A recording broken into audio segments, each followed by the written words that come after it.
आप देख रहे हैं प्राइम टीवी और मैं हूं आपके साथ मुस्कान असमानी। रुक करेंगे मध्य प्रदेश की बड़ी खबरों की ओर।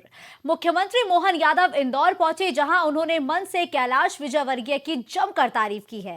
इस दौरान उन्होंने कहा कि मैं हमेशा उनके स्नेह का पात्र रहा हूं और वो हमारे सबके नेता है। हुकुमचंद मिल में हुए प्रधानमंत्री मोदी के वर्चुअल कार्यक्रम में उन्होंने कहा कि श्रमिकों को उनका हक मिला है। सीएम ने कहा कि गरीब, मजदूर या हर वो व्यक्ति जिसको शासन से मदद की दरकार है, उसके प्रति सरकार संवेदनशील रहेगी। सीएम मोहन यादव ने आगे कहा कि मेरे पिताजी भी उज्जैन के एक मिल में काम करते थे। एक मिल मजदूर के परिवार से आने के नाते मैं ये पीड़ा अच्छे से समझ सकता हूं कि मिल में काम करने वाले मजदूर अपने परिवार का पालन पोषण आखिर कैसे करते हैं। हम सब जानते हैं, परमात्मा की दया से जो वर्तमान का समय है, वो वर्तमान का समय कई सारी चुनौतियों वाला भी, और चुनौतियों वाले में एक विषय, हमारे अपने बेरोजगारी के दौर में कोई भी नई फैक्ट्री खुलती है तो नई फैक्ट्री खोलने के लिए सरकार ही उसमें नियम बनाती है कि हाँ, हम सरकारी जमीन लीज पे दे देंगे। शासन की विभिन्न प्रकार की योजना से वो फैक्ट्री खड़ी हो जाना चाहिए। ऐसे कई कारण से वो महत्व देते हैं, लेकिन हम सब जानते हैं कि जैसे हमारी वर्तमान की व्यवस्था खड़ी होती और कोई कारण से फैक्ट्री बंद हो जाती तो सब हाथ खड़े कर देते।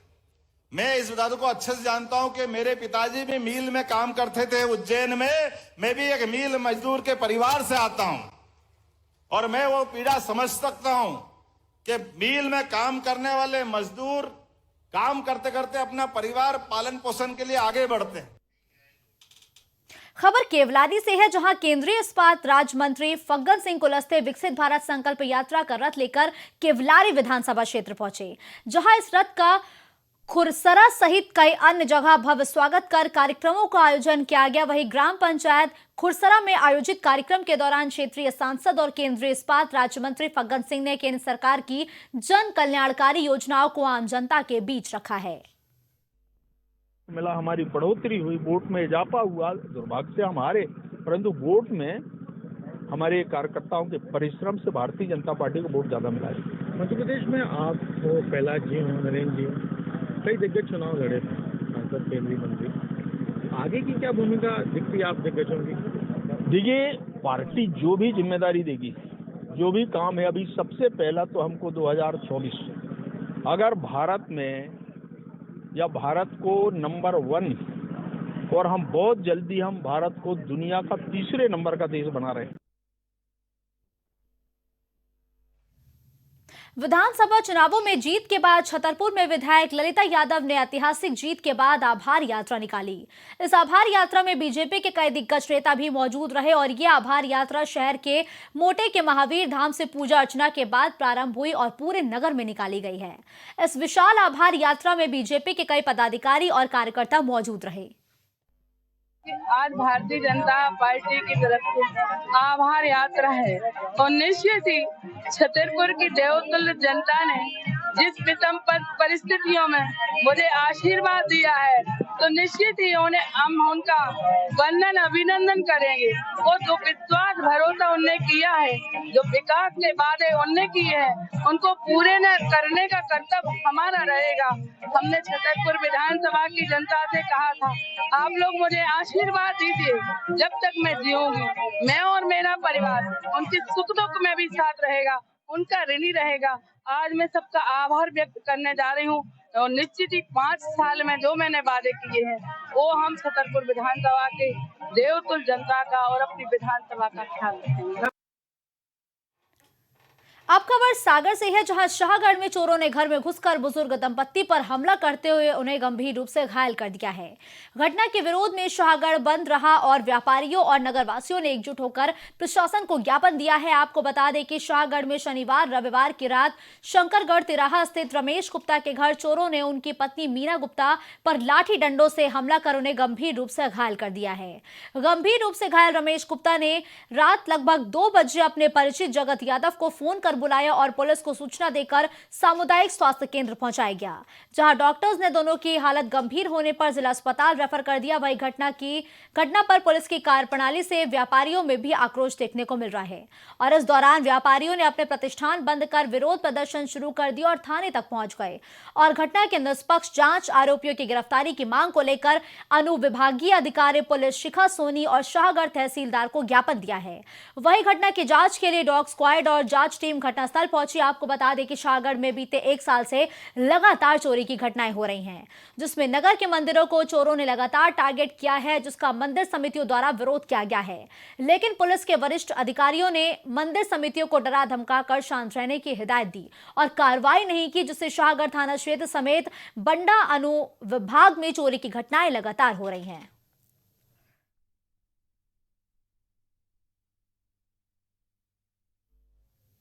सागर के नरसिंहपुर मार्ग पर 4 से 5 वाहन आपस में भिड़ गए। बता दें कि कड़कड़ाती ठंड के बीच घने कोहरे की वजह से यह जोरदार हादसा हुआ है और हादसे में सड़क पर दौड़ रहे एक के बाद एक 4 वाहन आपस में टकरा गए। वहीं हादसे में 2 लोग गंभीर रूप से घायल भी हुए हैं।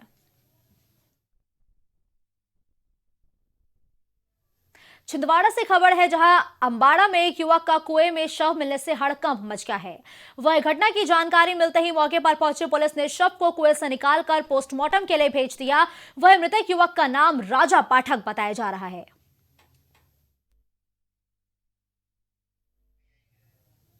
उज्जैन समेत पूरे देश भर में आज क्रिसमस का त्योहार धूमधाम से मनाया जा रहा है। देश भर में रात 12 बजे से क्रिश्चियन समाज के लोगों का चर्च में प्रार्थनाओं का दौर शुरू हुआ, जो अभी तक जारी है। चर्च के फादर ने देश में सुख और शांति की इस दौरान कामना की है। क्रिसमस का डे मनाया जा रहा है, किस तरह से आज चर्च में माहौल रहा, क्या मतलब क्या कुछ लोगों से किस तरह से उत्साह दिखाई दिया? सर्वप्रथम मैं परमपिता परमेश्वर का धन्यवाद करता हूँ कि क्रिसमस का जो पर्व है हम सब मानव जाति के लिए आनंद और खुशी का पर्व है और शांति, आनंद और मेल मिलाप का संदेश जो आज जीसस क्राइस्ट ने इस पृथ्वी में जन्म लेकर के हम सब तक पहुंचाया है और हमारे द्वारा अन्य लोगों के बीच में भी संसार में होकर के वो संदेश पहुंचने पाए और हम सब जो मसीह समाज आज क्रिसमस डे सेलिब्रेट कर रहे हैं, हम सब के लिए, न सिर्फ हम सब के लिए लेकिन पूरे भारत देश के लिए, पूरे विश्व के लिए आनंद और खुशी का विषय है। और आज जो माहौल क्रिसमस के उपलक्ष्य में रहा वो बहुत ही हर्ष उल्लास का माहौल रहा और समाज के लोगों ने बढ़ चढ़ कर हिस्सा लिया। गीतों के द्वारा, गिफ्ट के आदान प्रदान के द्वारा भिन्न रूप में होकर के खुशियाँ मनाई। सौसर से खबर है, जहां प्रत्येक सनातनी को अयोध्या में प्रभु श्री राम के दर्शन के आमंत्रण के लिए अयोध्या से अक्षत कलश पहुंचा। रविवार शाम धूमधाम से कलश की शोभा यात्रा निकाली गई और श्री राम मंदिर निर्माण प्राण प्रतिष्ठा समारोह समिति सौसर के नगर संयोजक कैलाश सिंह ने बताया कि कलश यात्रा को जन दर्शन हेतु नगर भ्रमण कराया गया है, जहां सभी सनातनी लोगों ने अक्षत कलश की पूजा कर आरती उतारी है। वही शोभा यात्रा में शामिल राम भक्तों पर पुष्प वर्षा कर स्वागत किया गया है। इस बुलेटिन में फिलहाल के लिए बस इतना ही। देश और दुनिया की तमाम बड़ी खबरों के लिए आप देखते रहिए प्राइम टीवी।